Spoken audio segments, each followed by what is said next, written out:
છે વધુ એક અપડેટ પર નજર કરીશું। મુસાફરોના મૃતદેહ સોંપવામાં 3 દિવસ લાગી શકે છે, કારણ કે ડીએનએ ટેસ્ટ આવતા 72 કલાકનો સમય લાગતો હોય છે। 3 દિવસ લાગી શકે તેવી શક્યતા।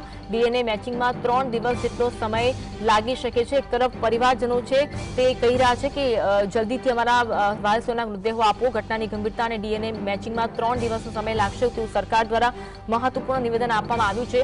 ડીએનએ સેમ્પલ લીધા બધા મેચિંગ કરવામાં આવશે, બધા જ ડીએનએ સેમ્પલને મેચ કરવામાં આવશે, તેમાં સમય લાગશે।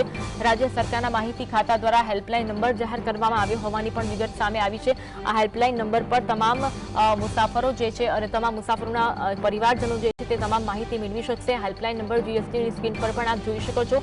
મુસાફરોના મૃતદેહ સોંપવામાં 3 દિવસ જેટલો સમય લાગી શકે તેવી જાણકારી હાલ તો પ્રાપ્ત થઈ રહી છે। ડીએનએ મેચ કરવામાં સમય લાગતો હોય છે, પ્રોસેસ ઘણી લાંબી હોય છે, 72 કલાક જેટલો સમય લાગતો હોય છે। જો કે 3 જેટલા જે ટ્રેની ડોક્ટરના મૃતદેહ છે તે પરિવારને સોંપવામાં આવ્યા હોવાની જાણકારી મળી હતી।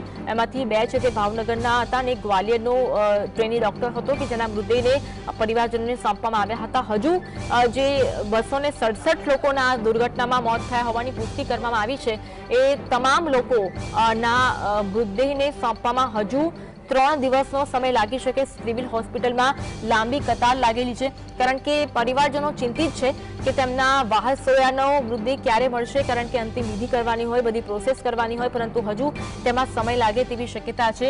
ડીએનએ મેચિંગમાં 3 દિવસ જેટલો સમય લાગે તેવી શક્યતા હોવાનું હાલ તો સરકાર દ્વારા કહેવામાં આવ્યું છે। સરકાર દ્વારા મહત્વપૂર્ણ બેઠક